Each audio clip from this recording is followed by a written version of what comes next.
dengan unjuk rasa, kerajaan Arab Saudi memang paling anti dengan unjuk rasa. Karena kerajaan Arab Saudi memang ingin mengamankan kekuasaan politiknya dari gerakan-gerakan rakyat. Mereka juga mengharamkan demokrasi. Karena demokrasi adalah ancaman terbesar terhadap kekuasaan politik Raja Arab Saudi. Mereka juga mengharamkan khilafah hari ini. Mereka juga mengharamkan Ikhwanul Muslimin dan sebagainya. Karena apa? Karena khilafah juga menjadi ancaman terbesar terhadap sistem politik kerajaan yang bernama Al-Mamlakah. Arab Saudi hari ini bukan khilafah. Mereka itu adalah Al-Mamlakah As-Saudiyah Al-Arabiyah. Mereka kerajaan. Sama seperti sistemnya Bani Umayyah. Sama persis. Dari bapak turun ke anak, dari anak turun ke cucu, dari cucu turun ke cicit. Ini sistem politik pemerintahan mereka.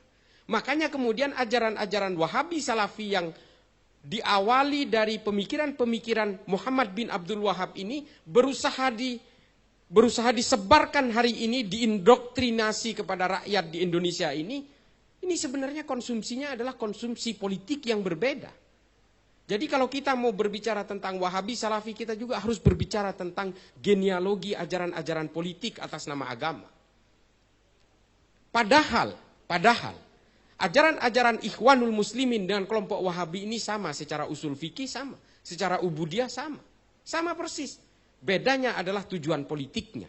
Kelompok Wahabi mengglorifikasi ajaran-ajaran berbasis kerajaan, berbasis mamlakah, Ikhwanul Muslimin berbasis khilafah. Ini bedanya. Itulah mengapa ajaran-ajaran Muhammad bin Abdul Wahab di Mesir dibelokkan oleh oleh Said Qutb dan Muhammad Qutb lebih berbasis kepada khilafah, kepada tegaknya khilafah. Ini perbedaannya di antara mereka. Ajaran agamanya sama, tujuan politiknya yang berbeda. Ini saya langsung ngegas saja kalau udah bicara soal ini. Dan hari ini di Indonesia inilah virus yang disebut virus karena mereka pada dasarnya anti Pancasila dan anti NKRI. Kalau mereka bicara NKRI, mereka bisa bilang saya cinta NKRI. Ya, karena mereka memang dididik untuk mencintai negaranya. Ajaran-ajaran terdahulu mereka memang dididik untuk mencintai Arab Saudi dan memerdekakan Arab Saudi dari cengkraman kekaisaran Ottoman pada zamannya. Lalu apa yang mereka lakukan? Menghancurkan situs-situs kenabian. Ingin menghancurkan makam Nabi kok mereka. Tapi untungnya ada ulama-ulama dari sini, Syekh Nawawi Al-Bantani dan sebagainya, menghalangi gerakan-gerakan itu. Sehingga makam Nabi hari ini di Madinah betul-betul masih utuh. Yang lain udah hancur. Tempat Nabi dilahirkan sekarang sudah jadi toilet. Terminal bis Sabko pada zaman saya naik haji dulu.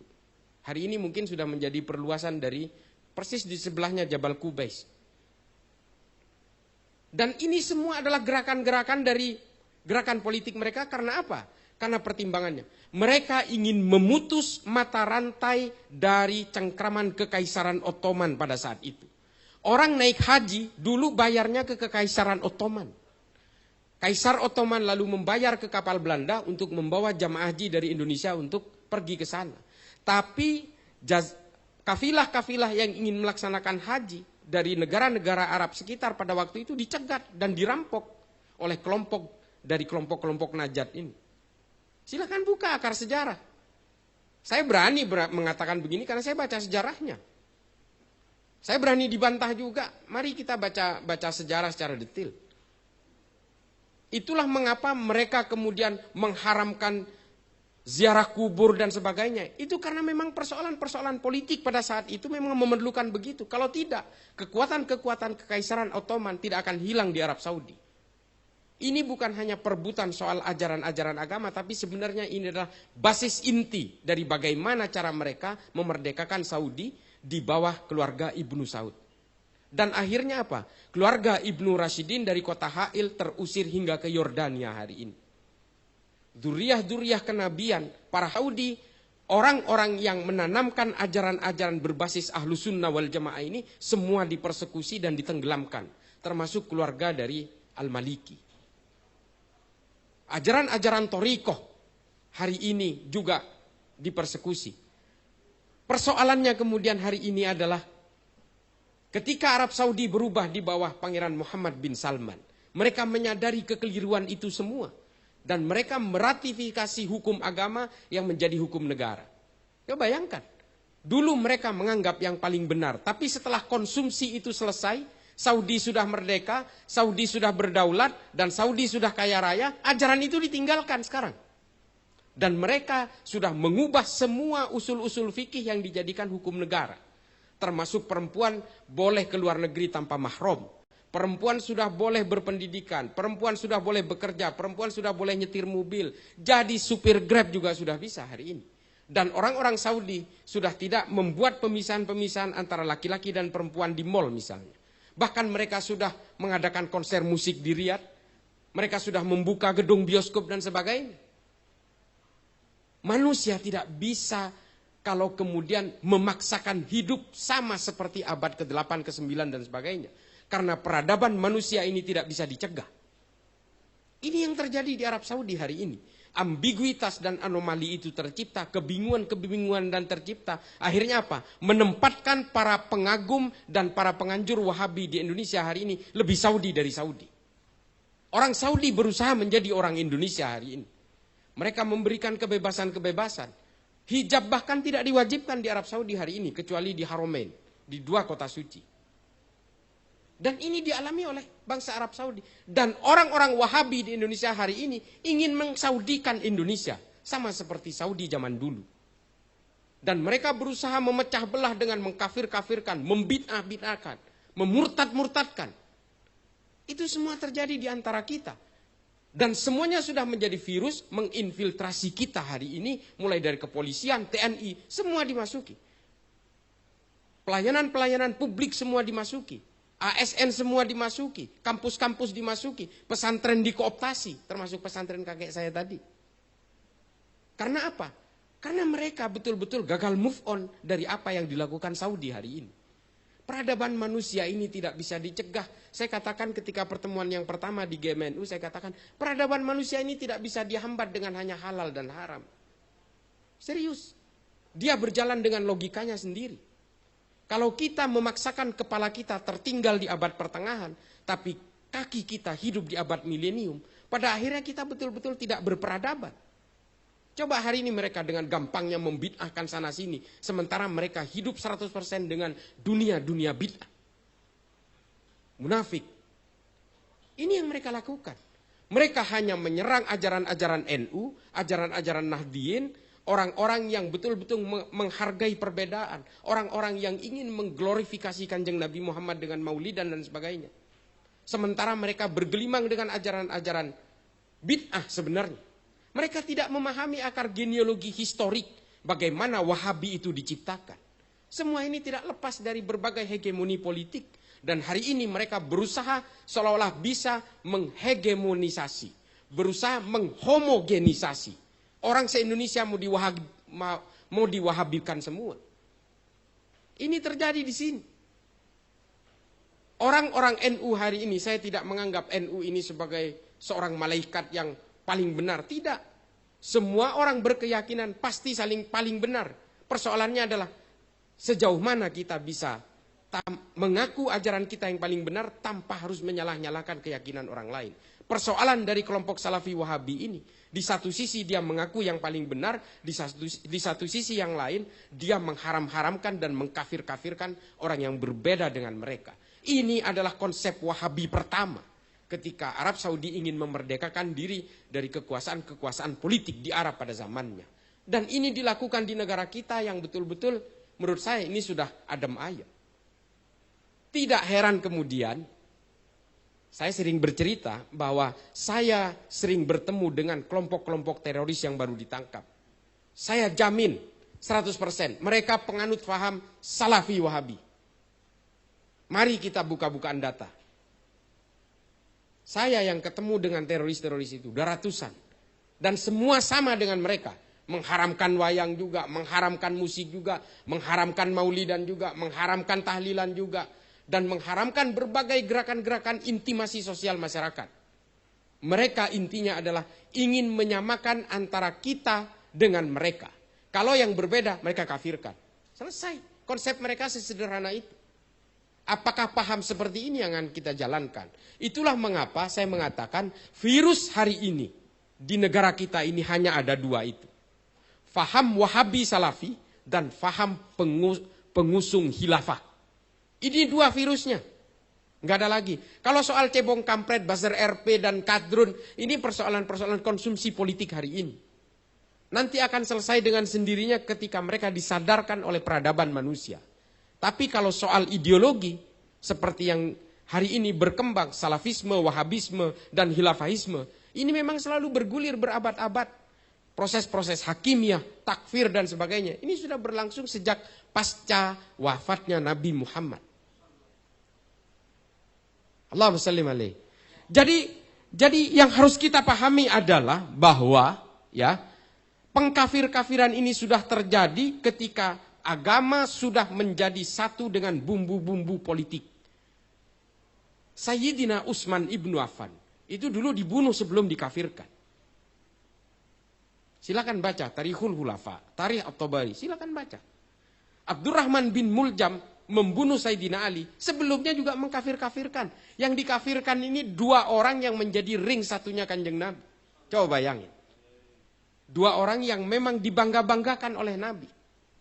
Kalau kalian ingin mencium bau surga, ciumlah baunya Utsman.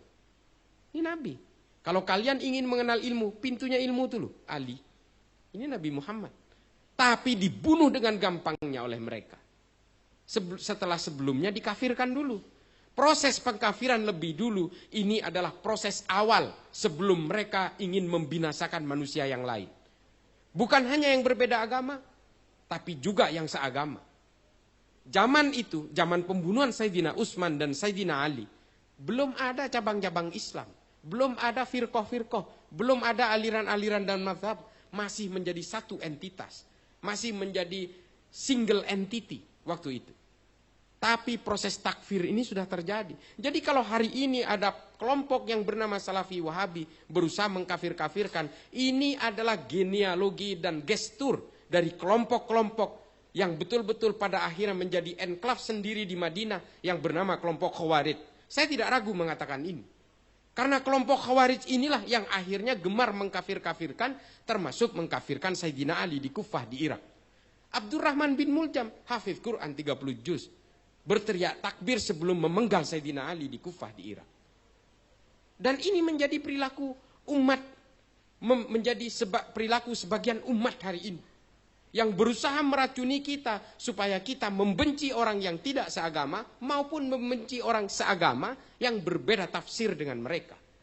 Ini adalah perilaku yang sudah terjadi sejak mereka ingin memerdekakan Arab Saudi. Jadi Bapak Ibu sekalian, saya mengatakan ini supaya kita paham gitu loh. Bahwa Wahabi, Salafi Wahabi, ini Salafi ini kan mereka pintar, sebenarnya mereka ini kelompok Wahabi. Mereka menggunakan kata Salafi karena Nahdien kita ini sudah akrab dengan kata-kata Salaf. Pesantren saya dulu namanya Pondok Pesantren Salaf. Mereka memanfaatkan friendly, familiar kita dengan kata Salaf ini, lalu mereka mengubahnya menjadi kelompok Salafi. Sebenarnya Wahabi. Ijtihad yang dipakai oleh mereka ya ijtihadnya kelompok Wahabi. Abdullah bin Bas, Al-Utsaimin dan sebagainya. Sama Albani. Semuanya produk-produk dari Arab Saudi. Dan hari ini Arab Saudi sudah menyesali ajaran-ajaran itu. Kita baca di media hari ini. Semua aturan-aturan di Saudi yang dulu dianggap ajaran yang paling benar, yang menurut salafus soleh, ini mengakar kepada salafus soleh, sekarang dirubah semua kok. Dan ini sama seperti ideologi-ideologi lain. Komunisme dulu itu menjadi agama di Uni Soviet. Setelah glasnost dan perestroika, orang Soviet akhirnya meninggalkan ideologi komunisme. Akhirnya apa? Yang jauh lebih komunis dari komunis hari ini adalah Cina dan Korea Utara. Korea Utaranya Saudi dalam hal Wahabisme hari ini Indonesia. Itu loh, ideologi itu memang seperti itu. Ketika kepalanya sudah tumbang, ekornya itu melibas kemana-mana. Dan mereka ekor ini merasa lebih kepala daripada kepalanya yang dulu. Dan hari ini betul-betul menggejala itu. Saya tidak segan-segan mengatakan ini, karena apa? Karena Saudi sudah berubah. Muhammad bin Salman sudah menyadari kekeliruannya. Ini minyak saya habis 1 abad lagi. Akhirnya dia mencanangkan 2030 kita harus berbenah, kalau minyak saya habis kita harus mengandalkan pariwisata. Karena tidak punya sumber daya alam lainnya selain minyak. Akhirnya apa? Atas nama peradaban dia mengubah semuanya. Ini loh peradaban manusia. Faham yang lain yang ada di kita hari ini adalah faham khilafahisme. Khilafah dikatakan sebagai buatan Allah dan juga warisan Nabi Muhammad. Begini loh. Saya selalu mengatakan begini, jangan kerdilkan Allah dan Nabi Muhammad dengan sistem politik. Sistem politik yang dipakai oleh Nabi pada zaman beliau memimpin di Madinah, ini adalah sistem politik kenabian. Nubuah, beda bos. Kalau Nabi Muhammad melakukan kesalahan sedikit, Allah langsung menegur dengan ayat. Setelah itu apa? Kembali kepada manusia biasa, yang disebut dalam ilmu sejarah itu after the prophet era. Pasca kenabian ini kembali tampuk kekuasaan politik Madinah ini kembali kepada manusia biasa. Dengan segala kelebihan dan kekurangannya. Pada masa setelah Nabi wafat, yang namanya sistem politik khilafah ini ada 3 macam. Pada zaman Khulafaur Rasyidin namanya sistem asyuro, kesepakatan bersama. Mengapa ini terjadi? Pasca Nabi wafat, waktu jenazahnya belum dimakamkan, Sa'ad bin Ubadah dan Sayyidina Umar sudah berantem. Hanya ingin memperebutkan sayalah penggantinya Nabi. Kata Sayyidina Umar, oh nggak bisa, harus saya. Karena saya adalah satu suku dengan Nabi dari Quraisy. Sa'ad bin Ubadah bilang, nggak bisa, saya orang pribuminya Madinah.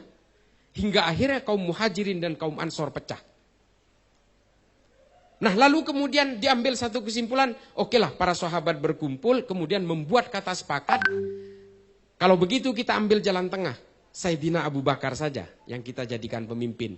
Jadilah Sayyidina Abu Bakar dengan kesepakatan bersama, sehingga sistem politik pada zaman itu disebut dengan sistem syuro, kesepakatan bersama. Ini adalah sistem politik pertama yang dilakukan oleh 4 khalifah awal. Sayyidina Abu Bakar, Sayyidina Umar, Sayyidina Utsman, dan Sayyidina Ali. Setelah itu apa? Muawiyah bin Abu Sufyan di Bani Umayyah menjadi penguasa. Resistensinya besar. Karena apa? Dia menggunakan sistem yang lain bernama sistem al-mamlakah. Sistem kerajaan. Dari Muawiyah turun ke Yazid bin Muawiyah. Yazid turun ke Walid bin Yazid bin Muawiyah. Demikian dan seterusnya. Dari bapak ke anak, anak ke cucu dan seterusnya. Ini sistem kerajaan sama seperti yang dilakukan oleh Saudi hari ini. Lalu kemudian yang ketiga apa? Ketika kekuasaan Bani Umayyah runtuh setelah perang Zab di pinggiran sungai Zab di Irak.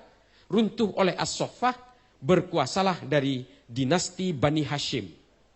Yang kita sebut sebagai Bani Abbasiyah. Dia menggunakan sistem yang lain yang dirumuskan oleh Abdullah ibnu Abbas bernama Ahlul Halli wal Aqdi. Ada 3 sistem kemudian. Sistem syuro yang pertama, sistem al-mamlakah pada zaman Bani Umayyah, dan sistem Ahlul Halli wal Aqdi pada zaman Bani Abbasiyah. Persoalannya, kalau memang khilafah ini adalah ciptaan Allah, mungkin nggak ciptaan Allah bisa berubah-berubah sesuai dengan kebutuhannya? Ini tesis pertama. Makanya saya mengatakan sistem politik tidak mungkin dibuat oleh Tuhan. Tuhan sudah menciptakan alam semesta dan sudah menguasai alam semesta. Tuhan nggak perlu negara. Berkeimanan nggak perlu paspor dan visa. Nggak perlu perbatasan-perbatasan sungai, gunung dan sebagainya. Dimanapun orang-orang boleh memeluk agama Islam. Mau di pojokan Malvinas di Argentina sana, boleh. Mau berkewarganegaraan apapun. Allah nggak peduli negara, manusia yang peduli dengan petak-petak kekuasaan. Siapa yang mengatakan ini? Ibnu Khaldun dalam Al-Muqaddimah. Jelas, konsep kenegaraan dalam Islam itu menurut Ibnu Khaldun adalah kesepakatan bersama antara rakyat dan pemimpin yang disebut dengan sistem al-asobiyah. Kesepakatan sosial dan politik. Social and politics cohesion. Kalau di dalam pemikiran John Maynard, disebut sebagai the circle of state. Dia mengutip dari pemikiran-pemikiran Ibnu Khaldun dalam Al-Muqaddimah. 3 sistem ini, apakah ini buatan Tuhan? Tidak. Saya selalu menolak itu. Ini hanyalah narasi-narasi dan jargon-jargon kelompok yang ingin berkuasa atas nama agama. Ini adalah bentuk dari kampanye-kampanye politisasi agama. Seolah-olah yang saya bawakan ini adalah sistem politik dari Tuhan, lalu dia bisa menghipnotis manusia, oke, kamu jadi penguasa. Dan ini hari ini dijalankan di sini di Indonesia. Sistem syuro, apakah yang pertama di dunia? Tidak. Berabad-abad sebelumnya orang Romawi sudah menggunakan sistem ini. Namanya Respublika Romana. Sudah ada. Masa Tuhan nyontek orang Romawi terus diberikan kepada Islam, ini loh buatan saya. Gak bisa. Mari kita belajar tentang sistem politik. Mari kita bicara tentang sejarah-sejarah genealogi pemikiran politik manusia. Di dalam sejarah politik manusia, sistem Respublika Romana ini, yang kemudian di Islam dikenal dengan sistem syuro ini, disebut dalam ilmu politik sebagai the early republic political system. Awal dari terciptanya sistem republik yang diciptakan oleh Plato dalam kekuasaan bangsa Romawi. Lalu kemudian Al-Mamlakah ini, apakah ini muncul dengan sendirinya di dalam Islam? Tidak. Bangsa lain sudah menciptakan sistem ini 7 abad sebelumnya. Namanya monarki absoluto. Monarki absolut. Kerajaan yang betul-betul absolut. Ini dilakukan oleh banyak bangsa di seluruh dunia sebelumnya. Jauh sebelum Islam, jauh sebelum Kristen. Ini sudah ada sistem ini. Sebelum Nabi Isa lahir, sebelum Nabi Muhammad lahir, sudah ada. Jangan katakan, oh ini kan sistem dari Allah, ini dari Allah yang berbasis Islam. Kamu pikir mereka ini sudah mengenal agama? Tidak. Sistem ini sudah diciptakan oleh orang-orang non-Kristen, orang-orang non-Islam. Jauh sebelum Kristen dan Islam itu lahir. Lalu apakah ahlul halli wal aqdi ini orisinil pemikiran orang Islam? Tidak juga. Ini sudah dilakukan oleh bangsa Romawi ketika Romawi menguasai kekaisaran Bizantium. Kekaisaran Romawi yang utuh di seluruh dunia runtuh, kemudian mereka pecah menjadi 2 bagian. Western Europe dan kekaisaran Bizantium, Byzantine Empire. Kalau di buku sejarah seperti itu. Western Europe menjadi kerajaan, lalu kemudian Byzantine Empire menjadi sistem yang sama persis dengan ahlul halli wal aqdi ini. Namanya adalah Concilium Plebis. Ini jauh berabad-abad sebelum Bani Abbasiyah menemukan sistem ahlul halli wal aqdi. Jangan katakan ini buatan Tuhan. Jangan kerdilkan Tuhan dengan sistem politik. Dan juga jangan klaim seolah-olah ini murni dan orisinil buatan orang Islam. Jangan, malu kita. Orang-orang Arab pada masa itu menganggap sistem ini yang paling layak dengan peradaban manusia pada saat itu. Dalam berpolitik manusia ini kan juga mengukur dengan kebutuhan peradabannya. Demokrasi hari ini mungkin dianggap paling pas. 2-3 abad ke depan demokrasi mungkin sudah dianggap ketinggalan zaman. Terus kalau khilafah diterapkan hari ini, apakah layak? Menurut saya sudah tidak. Ini kan persoalan sejarah. Jangan kemudian seperti yang saya bilang tadi, kepala kita masih ketinggalan di abad-abad awal, tapi kaki kita sudah berada di abad milenium. Akhirnya apa? Kita kebingungan sendiri. Tolong viralkan ini. Asal supaya masyarakat kita melek, jangan terpengaruh oleh pemikiran-pemikiran politik-politik atas nama agama ini. Baru di sini saya bicara seperti ini. Jadi kita jangan terlalu betul-betul menjadi orang yang terkungkung oleh pemikiran-pemikiran yang terbatas. Kita harus banyak baca supaya kita betul-betul tidak dikendalikan oleh manusia lain. Tidak dikendalikan oleh kelompok lain. Sejarah-sejarah itu penting, bagaimana Salafi Wahabi itu terbentuk. Bagaimana paham-paham khilafaisme ini terbentuk. Semua ini kan karena keputusasaan orang-orang Arab untuk melawan dari penjajahan orang-orang Arab sendiri. Kekaisaran Ottoman ini apakah ini bentuk kejayaan Islam? Yang didengung-dengungkan adalah penaklukan Konstantinopel oleh Muhammad Al-Fatih. Oke, let's say itu adalah satu kebanggaan. Tapi ini kan bukan untuk menjayakan Islam juga. Ini adalah ekspansi kekuasaan Kekaisaran Ottoman. Kalau kita mau berbicara tentang kekuasaan politik Kekaisaran Ottoman di Arab, ini adalah penjajahan orang Arab kepada orang Arab. Penjajahan orang Islam kepada orang Islam. Udah gitu aja. Saya selalu menolak yang mengatakan bahwa perang salib ini adalah perangnya orang Kristen dan orang Islam. Bukan, ini perangnya orang Eropa dan orang Arab. Orang Eropa ingin menguasai Yerusalem dengan pasukan Templar, pasukan Charlemagne, pasukan salib ingin menguasai Baitul Maqdis. Dalam perjalanannya dari Eropa, mereka itu harus melewati bangsa-bangsa Arab yang akhirnya terjadi perang, saling bunuh, yang kebetulan orang Arabnya beragama Islam dan orang Eropanya beragama Kristen. Simbolnya adalah lambang-lambang salib dan orang Islam juga menggunakan simbol-simbol keislaman. Sehingga apa? Perang ini identik dengan perang agama. Padahal ini adalah perangnya orang Eropa dan perangnya orang Arab. Sama seperti hari ini antara Israel dan Palestina. Kita selalu mengidentikan dengan perang agama. Padahal ini adalah perang dua bangsa saja. Di Palestina memangnya semuanya Islam? Enggak. Ada orang Kristen juga. Ada orang Yahudi juga. Apakah di Israel itu isinya orang Yahudi juga? Enggak juga. Di sana ada orang Islam juga, ada orang Arab juga. Mau apa? Kita kadang-kadang itu lalai untuk melihat sejarah. Kita lalai membaca sejarah untuk melihat hari ini. Sehingga apa? Kita betul-betul kalah di masa depan. Kita harus melihat sejarah di masa lalu itu untuk bisa menguasai peradaban manusia hari ini. Sehingga kemudian ya Pak. Sehingga kemudian apa? Di masa depan kita bisa mendrive trajektori pemikiran-pemikiran kita. Supaya kita, kata Yuval Noah Harari dalam bukunya Manusia Masa Depan, Homo Deus, dikatakan supaya kelak manusia ini betul-betul tidak menjadi manusia-manusia robot yang dikendalikan oleh orang lain. Nanti ini Pak, ada dua layer manusia. Yang satu adalah layer orang-orang pintar yang menguasai algoritma digital.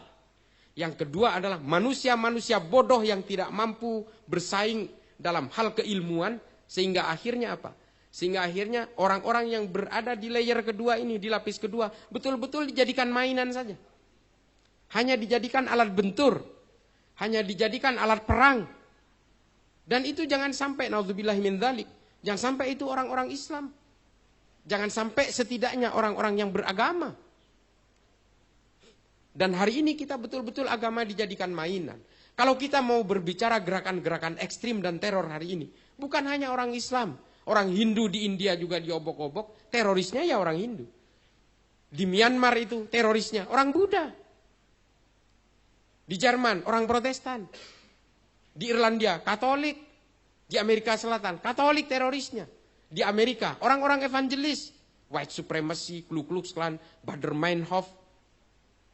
Ini kan sebenarnya adalah, jangan katakan bahwa kenapa sih kok yang ditangkap di Indonesia ini hanya orang Islam. Bukan, mereka ditangkap bukan karena beragama Islam. Mereka ditangkap karena terlibat dalam gerakan jaringan terorisme. Bukan karena Islamnya. Dan teroris itu tidak ada agamanya. Karena tidak ada agama yang mengajarkan terorisme. Ini harus dipahami. Kalau ada teroris yang mengaku Islam, itu adalah upaya untuk menunggangi agama Islam seolah-olah semua kejahatannya supaya bisa dilegalisir, bisa diresmikan, bisa diperkuat dan dibenarkan oleh ayat-ayat menurut tafsir mereka. Ini yang terjadi. Ini adalah fakta-fakta yang kita lihat hari ini. Dua virus ini yang harus kita gelorakan. Kita berikan pemahaman kepada masyarakat bahwa mereka ini hanyalah orang-orang yang ingin memecah belah kita. Kalau ingin menguasai Indonesia, tumbangkan NU dan Muhammadiyah. Selesai. Tumbangkan Pancasila. Selesai. Mereka akan menguasai kita dan hingga akhirnya apa? Kita betul-betul terlibat konflik sama seperti yang dialami oleh saudara-saudara kita di Somalia, di Nigeria, di Libya, di Sudan, Republik Afrika Tengah, di Suriah, di Pakistan, di Jammu, Kashmir, Thailand Selatan, Filipina, dan banyak sekali negara-negara lain. Ini yang harus kita pahami hari ini.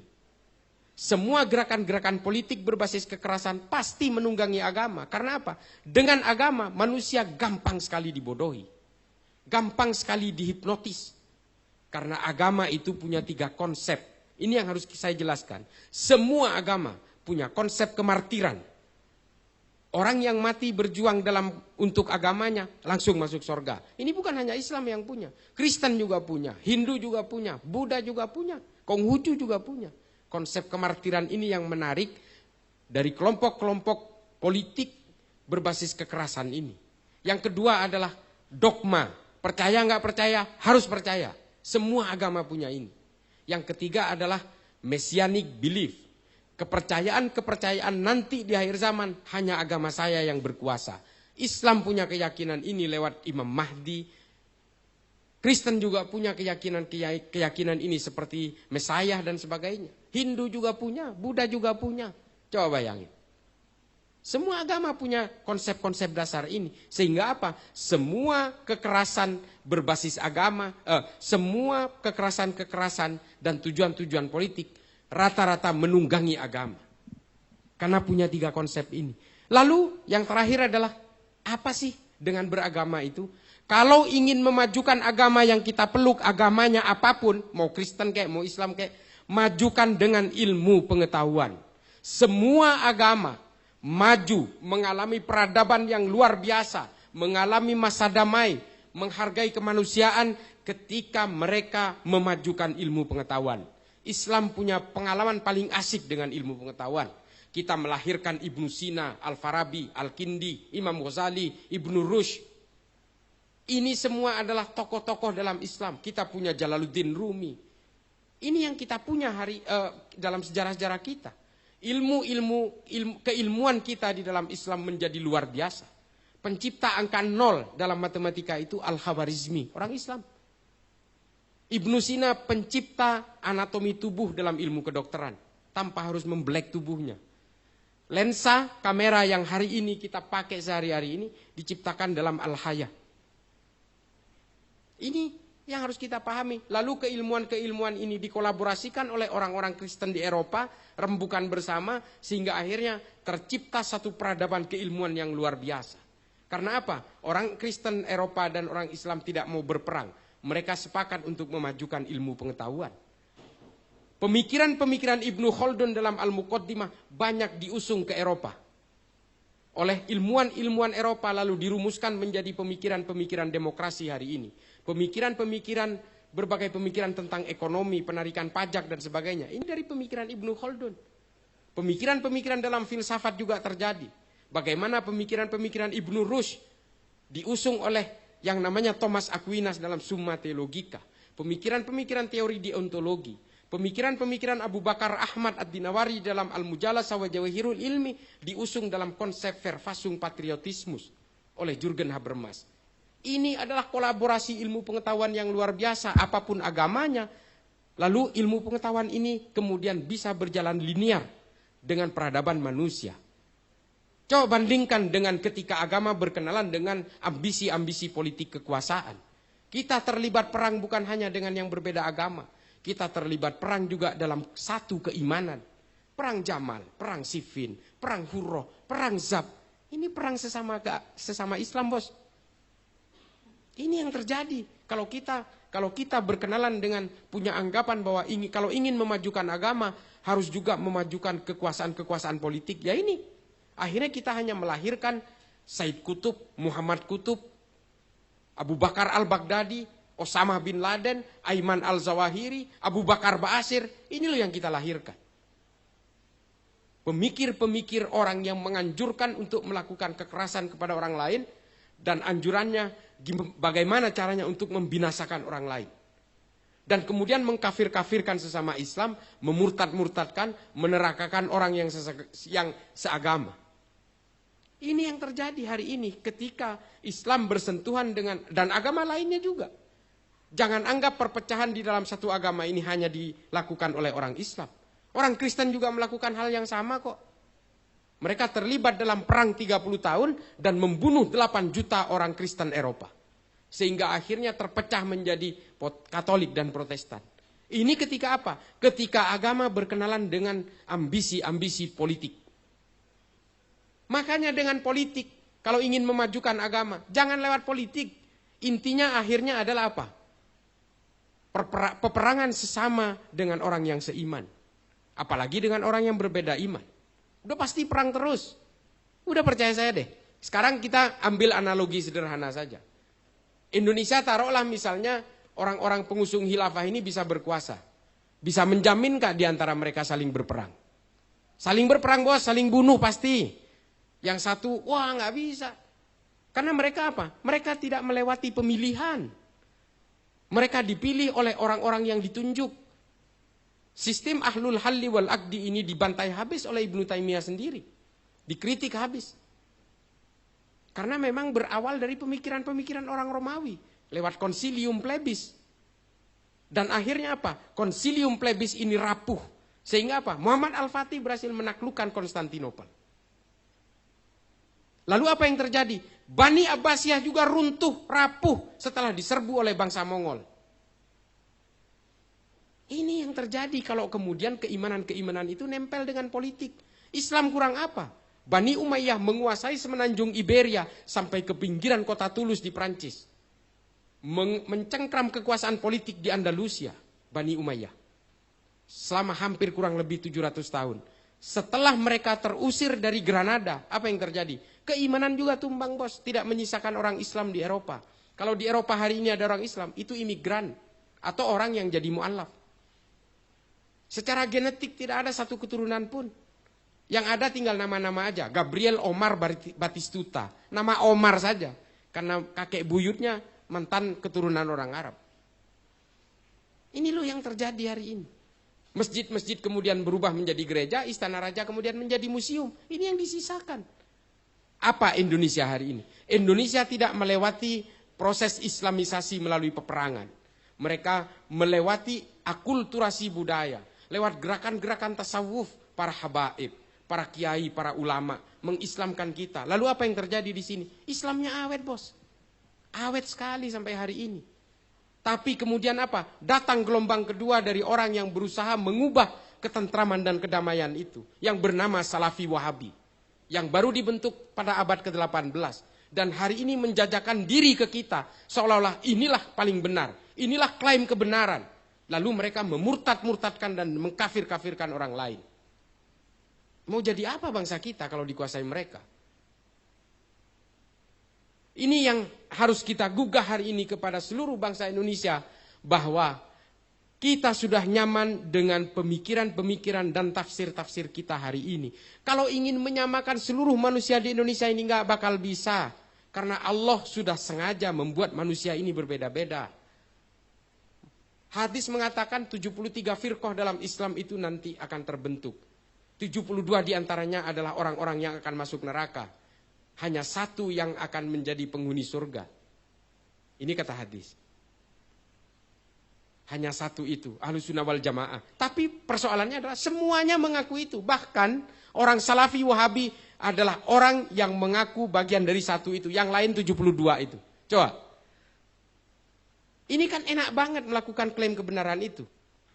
Kalau mereka mau dakwah, berdakwahlah tentang Islam, tentang kesejukan Islam, bukan justru mengkafir-kafirkan. Kalau mereka hanya menggugat saudara-saudaranya sendiri, itu namanya bukan berdakwah, mereka berarti ingin memecah belah. Gitu loh. Saya sering dikatakan hari ini, saya dianggap memecah belah. Gini, memecah belah itu mereka. Karena mereka apa? Sibuk mengkafirkan saudara Islamnya sendiri. Itu yang namanya memecah belah. Kalau mau berdakwah, perkenalkan Islam kepada pemeluk agama lain, perkenalkan kepada orang-orang yang masih belum punya pemikiran tauhid dan berkeimanan Islam. Sehingga apa? Mereka betul-betul mengenal Islam dalam kemanusiaan dan kedamaian. Bukan justru sibuk mengkafir-kafirkan. Mengislamkan satu orang itu berat sekali. Ini yang orang Islam yang sudah Islam sejak lahir mau dikafir-kafirkan. Kan kebalik namanya. Jadi begitu ya kira-kira.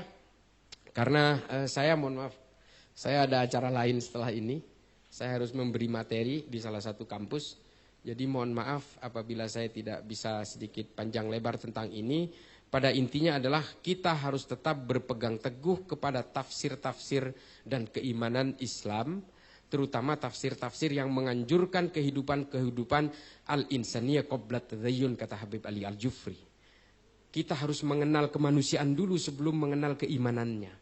Karena kalau mengenal keimanan dulu, akhirnya kita betul-betul menjadi orang-orang yang mengkafirkan orang lain. Kita harus bisa memahami bahwa manusia antara satu yang lain ini tidak mustahil akan berbeda. Karena ini adalah sunnatullah. Ini betul-betul kehendak Allah bahwa kita berbeda-beda baik dalam tafsir maupun dalam hal-hal yang bersifat dohir maupun dalam pemikiran dan sebagainya. Tapi Allah meminta kita untuk lita'arofu.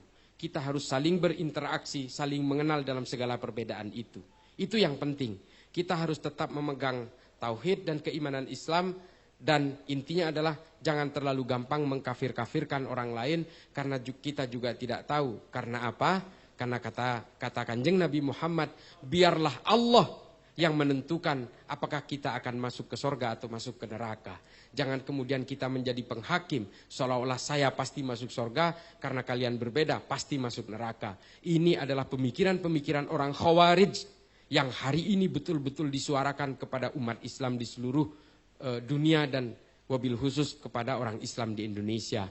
Marilah kita tetap mengikuti sanad-sanad keilmuan kita dari para ulama, dari pemikir-pemikir Ahlus Sunnah wal Jamaah, karena kita meyakini bahwa ajaran-ajaran beliau ini justru bersanad langsung kepada Rasulullah SAW. Mudah-mudahan ini bisa menjadi maslahat, terutama bagi saya yang fakir ilmu, dan bisa menjadi maslahat kepada bapak-bapak, ibu-ibu sekalian. Wallahul muwafiq ila aqwamit thoriq. Assalamualaikum warahmatullahi taala wabarakatuh.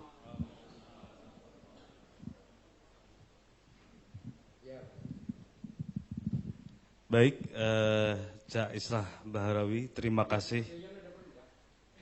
Paparan panjang lebar sudah kita dengarkan tentang situasi politik, baik politik internasional maupun di negara kita dan dinamikanya, wabil khusus bagi kita umat Islam.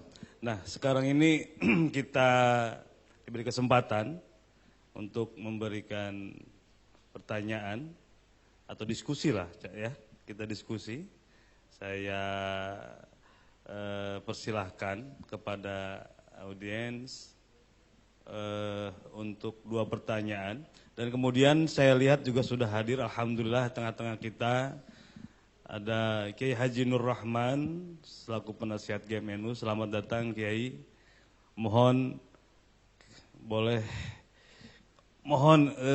untuk ke depan Kiai. Monggo. Baik, dari peserta kami persilahkan jika ada pertanyaan, mungkin dari sebelah kanan 1, dari sebelah kiri 1. Ya, kami persilahkan. Bentar, saya mau nyapa Kiai Nur Rahman. Mohon maaf, ini sul adab ini ada di depan ini. Mohon izin Kiai.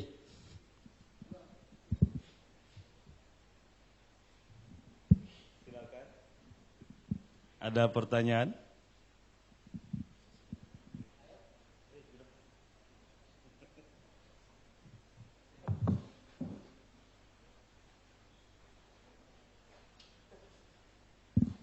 Baik, ya, ada mic untuk di penanya. Mohon perkenalkan diri, nama dan dari mana.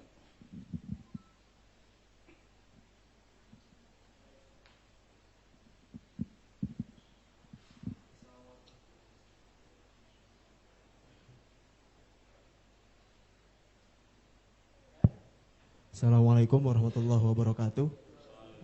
Perkenalkan, nama saya Ahmad Sibro Malisi dari Karetengsin, Jakarta Pusat, Tanah Abang. Yang saya ingin bertanya gitu, sekaligus meminta ilmu ininya apa nih, jalan keluarnya gitu.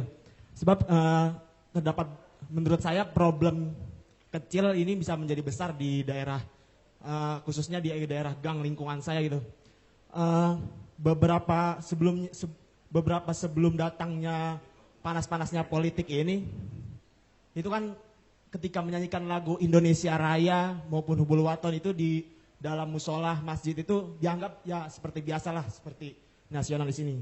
Kemudian setelah adanya pasca itu, orang-orang ini agak sedikit terdoktrin bahwasanya menyanyikan lagu Indonesia Raya ini dalam Islam ini, kalau di dalam rumah ibadah ini khususnya masjid itu nggak boleh, katanya gitu. Sebab ini katanya bukan tempatnya gitu. Yang saya takutkan adalah ketika narasi-narasi ini makin tersebar dari musola yang ini, kemudian ke musola yang satu, ke musola yang selanjutnya. Tetapi alhamdulillahnya itu ada terdapat yayasan gitu, yayasan namanya Berbaur kalau nggak salah. Itu bagian dari yang punya itu dari orang Pekalongan, orang Nahdlatul Ulama itu sendiri ya. Jadi saya meminta ilmu jalan keluarnya itu sehingga narasi-narasi ini tidak menjadi lama-lama orang nggak jadi nggak nyanyiin Indonesia Raya gitu di mana-mana. Jadinya takutnya berawal dari musola, masjid, lama-lama ke sekolah-sekolah lah, ke aula-aula, nanti dianggap nggak boleh nih di aula nih, nggak tepat waktunya buat nyanyiin Indonesia Raya. Terima kasih. Baik, saya kira sudah jelas ya.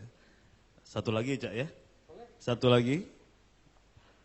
Dari sebelah kiri ada atau enggak kanan lagi? Oke, kanan lagi nggak apa-apa. Ya, Assalamualaikum, Cak Isla Bahrawi.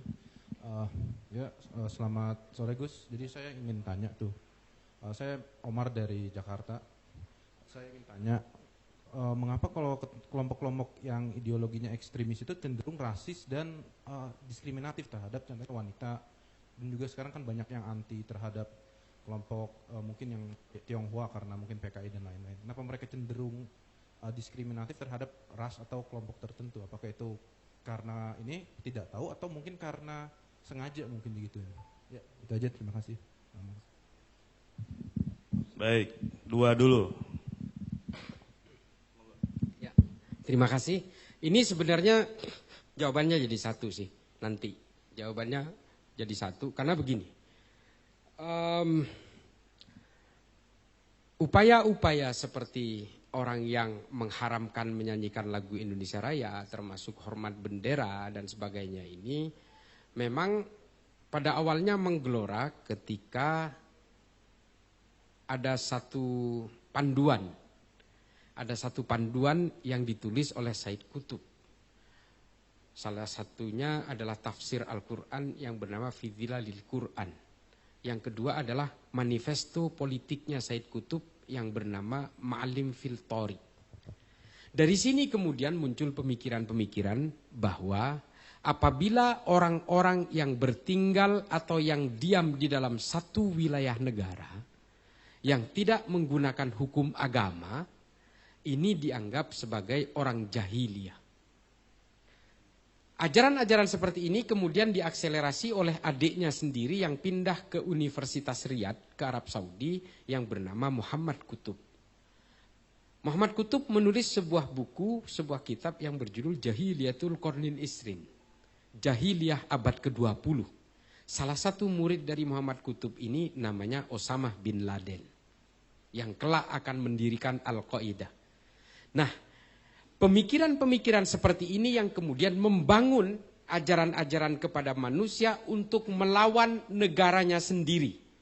Jika negaranya itu menggunakan undang-undang buatan manusia. Orang-orang yang tinggal di suatu negara yang menggunakan undang-undang buatan manusia, ini dianggap sebagai orang-orang jahiliyah, sama persis dengan orang-orang jahiliyah pada zaman Nabi sebelum Nabi turun di Mekah. Yang harus diperangi, yang bahkan halal darahnya, bahkan seluruh harta yang dimiliki dianggap sebagai ghanimah. Harta-harta rampasan perang yang halal untuk dirampas. Oleh karena itu banyak gerakan-gerakan dari jaringan teroris ini banyak yang melakukan perampokan-perampokan. Dan bahkan mereka dengan gampangnya membunuh saudara-saudaranya yang seiman sekalipun. Bom-bom yang diledakkan di berbagai tempat seperti di JW Marriott, di Ritz-Carlton, di Bali dan sebagainya itu adalah mereka tidak peduli korbannya. Karena mereka menganggap semua orang yang ada di negara ini adalah orang-orang jahiliyah, apapun agamanya. Mau orang bule kek, mau orang Australia, ataupun yang jadi korban itu seorang cleaning service yang juga Islam yang rajin sholat, mereka nggak peduli. Karena dianggap sebagai orang-orang jahiliyah. Dari situ kemudian timbul pemahaman bahwa apapun yang identik dengan identitas kenegaraan ini, semuanya adalah simbol-simbol togut. Yang haram kalau kita glorifikasi, termasuk menyanyikan lagu Indonesia Raya, hormat bendera, apalagi bukan tunduk, menganggap bahwa Pancasila itu adalah filosofi Gronslah, filosofi dan ideologi negara. Mereka mengharamkan itu. Orang-orang Salafi Wahabi jangan salah. Mereka cuma nggak berani aja ngomong terang-terangan. Kalau ditanyakan secara gamblang, head to head dengan mereka, menurut mereka Pancasila ini apa? Mereka pasti mengharamkan. Saya jamin itu, nggak usah bertakiah. Mereka memang galak sekali mengatakan cinta NKRI. Karena memang NKRI ini adalah Negara Kesatuan Republik Indonesia. Mereka juga punya rasa sayang terhadap negara. Sama seperti gerakan-gerakan nasionalis yang dibangun di Arab dan juga Arab Saudi sendiri. Tapi kalau disuruh mengatakan menurut ente, menurut antum Pancasila ini apa? Sudahlah, jangan pura-pura. Dia pasti mengharamkan karena itu buatan manusia. Sama. Orang-orang ustadz-ustadz salaf yang hari ini seolah-olah sejuk kalau berceramah itu sebenarnya pintu masuk saja. Produk akhirnya adalah teroris-teroris yang ditangkap oleh Densus hari ini di penjara. Sama pemahamannya kok. Cuma memang ada 3 model mereka ini. Salafi dakwah. Ya ini orang-orang yang sering berdakwah di YouTube, di apa itu, yang seolah-olah menanamkan kesejukan segala macam, taat kepada pemimpin. Iya, mereka memang sangat menganjurkan untuk taat kepada pemimpin. Karena orang-orang Saudi juga diminta untuk taat kepada raja. Sama, mereka nggak mungkin ngomong jangan taat kepada pemimpin, bisa digorok sama orang Saudi. Bahkan mungkin pendanaannya bisa di-stop. Karena mereka ini memang by order, sesuai dengan apa yang dilakukan di Saudi, mereka lakukan di sini. Mereka mengharamkan unjuk rasa, ya. Karena Saudi juga anti terhadap unjuk rasa. Kerajaan Arab Saudi itu hari ini sangat takut kepada gerakan-gerakan masyarakat. Termasuk maulidan, tahlilan, ini kan masyarakat yang berkumpul. Yang membentuk intimasi sosial dan komunitas-komunitas. Mereka haramkan juga, karena apa? Di Saudi diharamkan. Masjid itu di Saudi setelah Isya dikunci pintunya. Karena memang takut dijadikan alat untuk nongkrong-nongkrong. Gerakan-gerakan dari masjid itu paling ditakuti oleh mereka. Makanya orang-orang Wahabi di sini mengharamkan maulidan, tahlilan dan sebagainya itu. Dan mereka mengharamkan budaya-budaya lokal. Mengapa? Karena dari gerakan-gerakan budaya inilah gerakan politik itu bisa tercipta.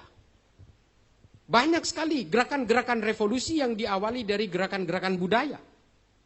Di seluruh dunia dilakukan oleh para budayawan, gerakan-gerakan revolusioner. Dan itu ditakuti oleh pemerintah Arab Saudi pada zamannya. Dan akhirnya apa? Budaya-budaya lokal diharamkan. Di sini yang kita tidak peduli dengan kerajaan Saudi pun, akhirnya ajaran ini dialirkan ke kita. Sehingga apa? Kita saling bermusuhan satu sama lain. Kita akhirnya saling mengkafirkan. Kita akhirnya memurtad-murtadkan. Mereka yang sudah merasa tobat akhirnya sibuk menghitung dosa-dosa kita. Ini loh yang terjadi di kita. Dan semua entitas dan simbol-simbol kenegaraan ini pada akhirnya diharamkan oleh mereka. Karena mereka memang tidak mau ada simbol lain selain dari entitas politik kerajaan. Dan ini dilakukan ke kita. Mereka menganggap orang-orang yang bertunduk kepada undang-undang buatan manusia ini adalah benda-benda haram yang menunjukkan kejahiliahan kita. Makanya di kampung saya ini, ketika mereka berhasil menguasai pondok pesantren kakek saya, mereka jahiliah-jahiliahkan orang kampung itu. Karena masih ziarah kubur, karena masih maulidan, karena masih mengadakan haul dan sebagainya. Ini yang terjadi pada akhirnya. Mereka menerapkan di tempat yang salah, yang sebenarnya ajaran ini digunakan oleh Muhammad bin Abdul Wahab untuk kemerdekaan Saudi. Tapi kemudian setelah Saudi menemukan minyak dan menjadi negara yang kaya raya, mereka kemudian eksportasi paksa ajaran itu ke negara-negara Islam. Mengapa? Karena kerajaan Arab Saudi takut sekali dari gerakan-gerakan negara-negara Islam yang menghantam kerajaan Arab Saudi. Karena apa? Kerajaan Arab Saudi menguasai 2 kota suci. Mereka paling takut. Mengapa mereka ini terlepas dari paham Syiah dan sebagainya ya? Mereka mengapa memusuhi Iran? Karena Iran dianggap sebagai ancaman terbesar dari kerajaan Arab Saudi. Dan ini dimanfaatkan oleh negara-negara barat, dikomporin, difabrikasi dan sebagainya. Sehingga dua negara ini bermusuhan bertahun-tahun, berabad-abad. Sunni dan Syiah. Sunni dan Syiah ini sebenarnya awalnya kepentingan-kepentingan politik, bos. Kemarahannya dan dendamnya, permusuhannya bertahan 1400 tahun lebih sampai hari ini. Dan ini loh yang hari ini berusaha dijejalkan kepada kita. Saya gara-gara menceritakan sejarah ini saya dituduh Syiah lagi. Gara-gara saya meminta untuk ad-dinul akli, beragama dengan akal, saya dibilang liberal. Gila apa? Kalau kita baca kitab-kitabnya Imam Ghazali, itu semua berusaha melogiskan ajaran-ajaran agama. Konsep-konsep tauhid berusaha dilogiskan. Yang anti terhadap berusaha logika-logika dalam beragama ini, Ibnu Taimiyah saja yang menggugurkan itu.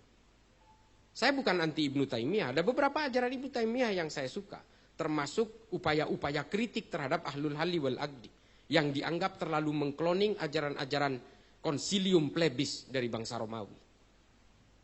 Ini yang ada di kita hari ini, Adinda ya, sama, saya mertua saya orang Tanah Abang. Jadi gerakan-gerakan seperti ini memang harus dikuatkan. Karena apa? Jadikan masjid itu bukan hanya tempat sholat.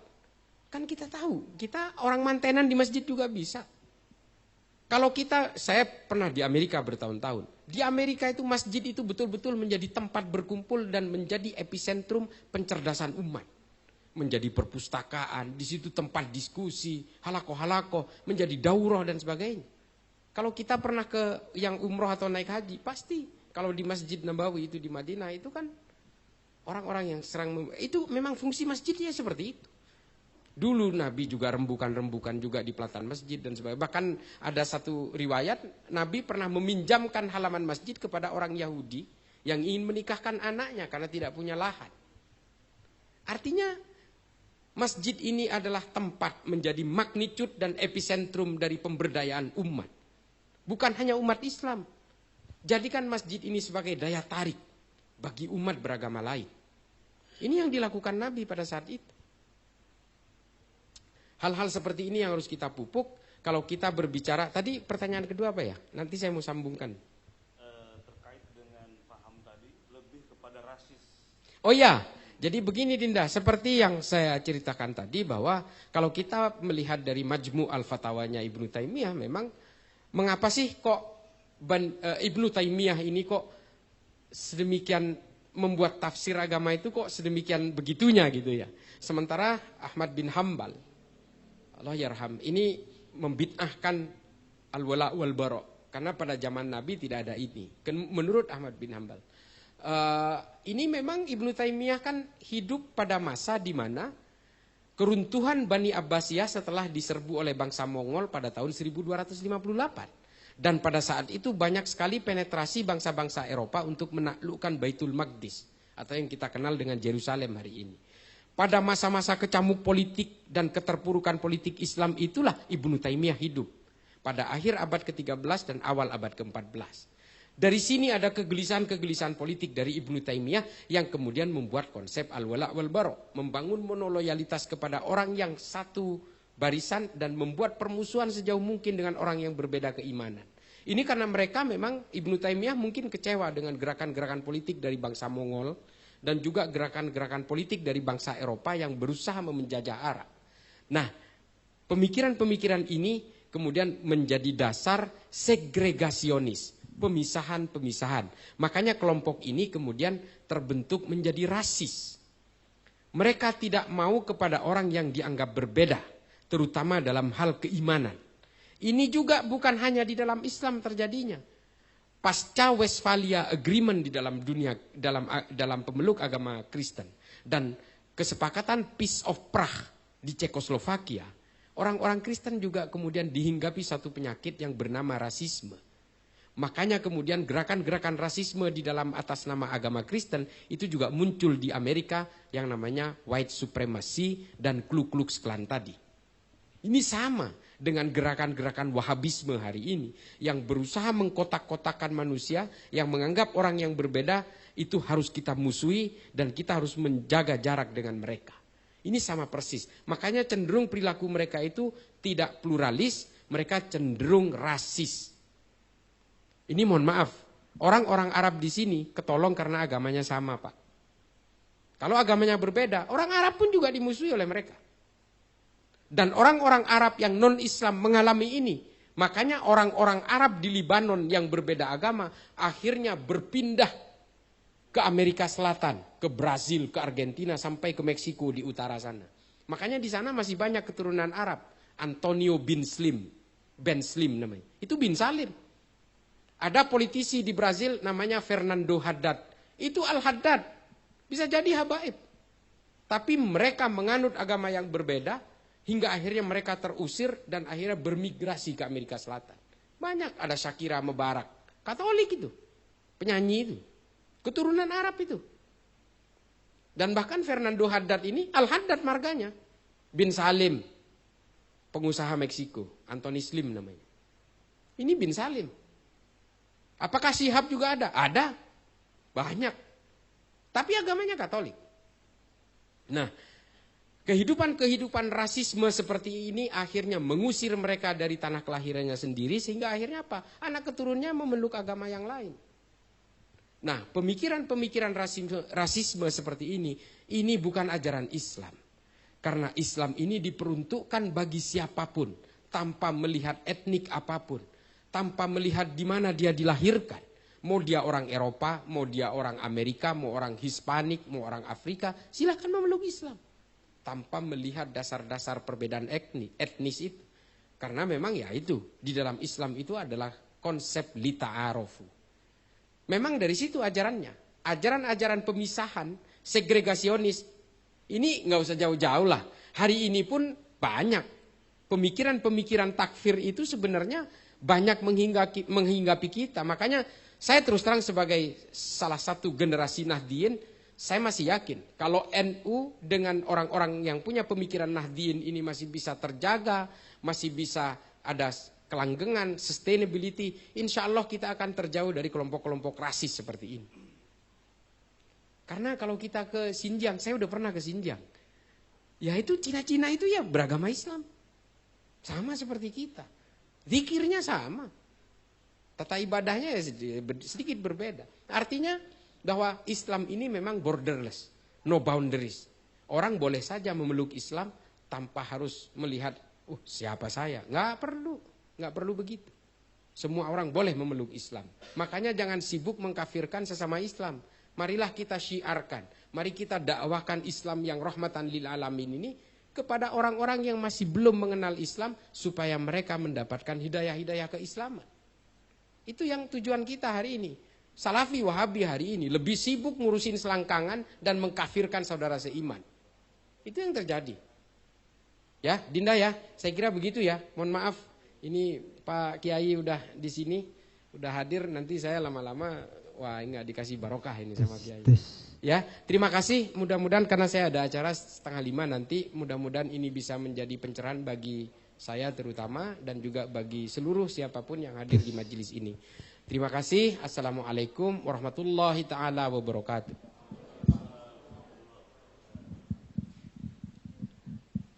Baik.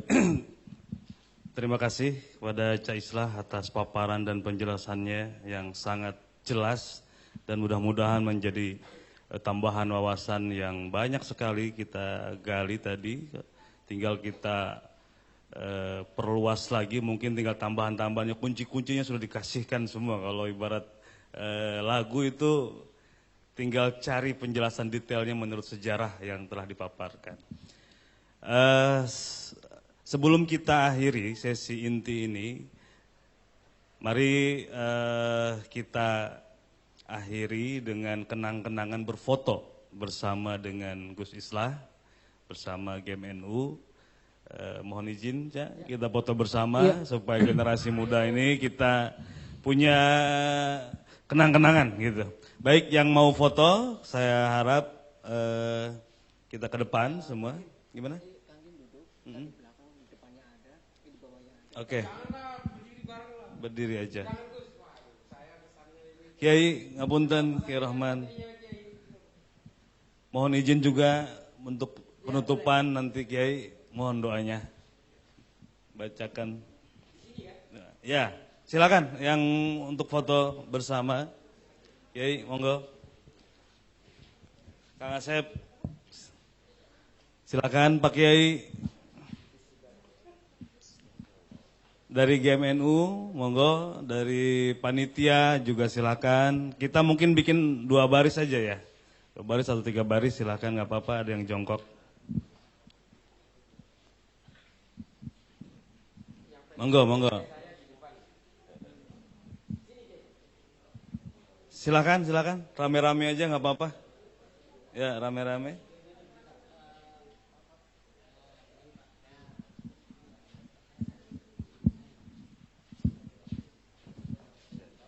Alhamdulillah.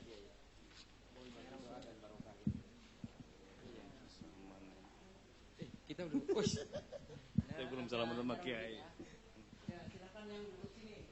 Ya.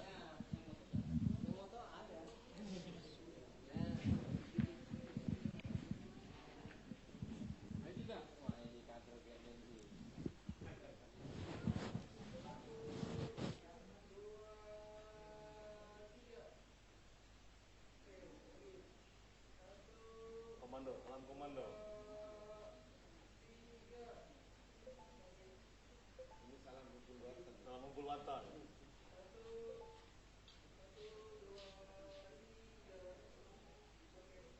Sudah?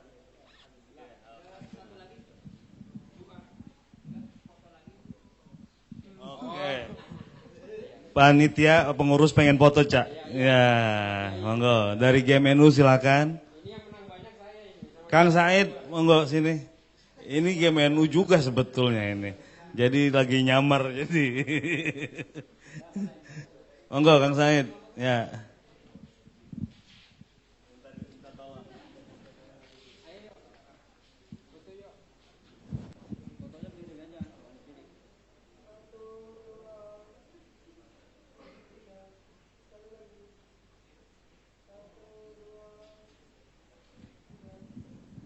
Komando, kumpul waton lagi kan. Ya.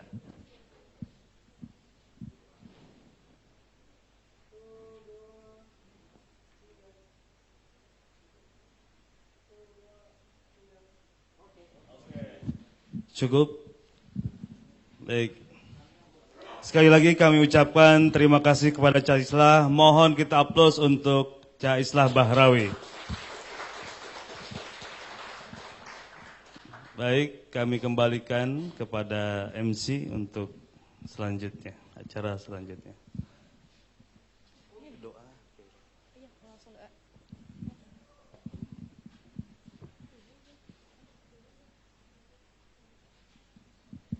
Kami ucapkan terima kasih banyak kepada Cak Islah Bahrawi atas materinya yang begitu luar biasa. Semoga para hadirin di sini dapat menyerap informasi dan juga materi yang diberikan dan dapat menjadi ladang pahala bagi sang pemberi materi. Amin ya rabbal alamin.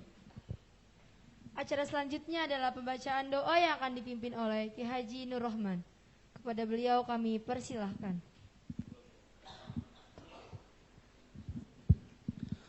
Al-Fatihah. A'udzu billahi minasyaitonir rajim. Bismillahirrahmanirrahim. Alhamdulillahi rabbil alamin rahmanir rahim maliki yaumiddin iyyaka na'budu wa iyyaka nasta'in ihdinas siratal mustaqim siratal ladzina an'amta 'alaihim ghairil maghdubi 'alaihim. A'udzu billahi minasyaitonir rajim. Bismillahirrahmanirrahim. Hamdan syakirin, hamdan na'imin, hamdan yuwafi ni'amahu wa yukafi mazidah.